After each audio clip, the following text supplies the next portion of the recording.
Welcome to this explainer. So today, we had a very specific, highly technical goal in mind.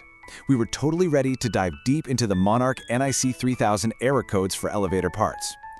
Get our diagnostic hats on, sift through the data, and make sense of some really complex machinery. But something kind of fascinating happened on our way to the source material. Instead of actually reaching our destination, we got intercepted. We hit a digital roadblock. And honestly, rather than just skipping past it, we realized this exact roadblock is basically a masterclass in modern digital infrastructure. So, change of plans. Today, we aren't looking at elevator machinery. We're going to analyze the automated machinery that intercepted our access to that information. It's a scenario we literally all know too well, right? What happens when you try to access a manual for elevator parts, or really any crucial piece of information online, but the internet just suddenly stops you dead in your tracks? You click a link, you're expecting that immediate gratification, but nope. Instead, you are thrust into this automated security verification page. It's a total halt. But here's the thing. This page isn't an error. It's actually a highly coordinated defense mechanism. So we're pivoting our focus directly to the anatomy of this specific security screen that blocked our path. It's this silent little interaction that happens, billions of times a day. And today, we are putting it right under the microscope. Okay, let's dive right into this. Just a moment. Let's just take a deliberate pause here, just to really mimic that exact feeling of hitting this universal digital waiting room. It's polite, sure. It's brief. But man, it carries immense weight. Those three little words completely shift the power dynamic from you, the user, straight to the server. You aren't browsing anymore, you are waiting for permission. This simple phrase is essentially the greeting of the internet's invisible bouncer, just telling you to hold on while it decides if you are actually allowed inside. Now let's look at the stark contrast between our intention and our actual location. Our intended destination was a specific website, www.afleelevators.com. That is exactly where the elevator error codes live, right? But our reality? We never even made it to that server. We were intercepted and completely rerouted to a security service provided by Cloudflare Privacy. Notice the architecture of the modern web at play here. There is literally a protective shield sitting directly between you and the content you want. The source website has essentially outsourced its front door security to this massive automated system. So you think you're knocking on the door of the elevator company, but actually, scratch that. You're standing at a heavily guarded checkpoint miles away. Now, what's really interesting about this is exactly who or what this checkpoint is actually looking for. The source text explicitly states that this security service is in place to protect against malicious bots.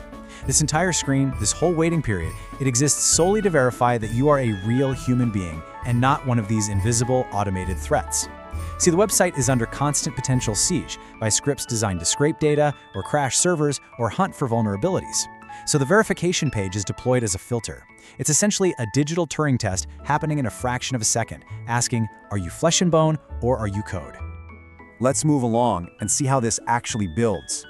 The source text details this really neat chronological three-part handshake that happens while you're just sitting there staring at the screen. Step 1, performing security verification. This is the active scan, kind of like an invisible pat-down. Step 2, verification successful. Boom, you passed the test. The system has decided you aren't a malicious bot. Step 3, waiting for www.aflyelevators.com to respond. Notice that only after passing the test does the security service actually ring the doorbell of your intended destination. It's a very orderly, sequential process. First, assess the threat. Second, clear the user. Third, request the actual data. It's a whole micro journey happening right behind those three little words, just a moment. So the crucial point is, how does it actually know you're human? Well, the text explicitly tells us the technical requirements you have to meet for the security service to allow you to cross that threshold.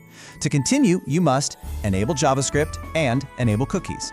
These aren't just polite suggestions. They are the exact tools the security service uses to run its tests.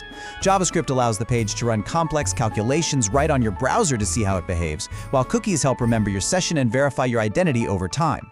If your browser refuses to run JavaScript or accept cookies, the door stays locked. You fail the test by default.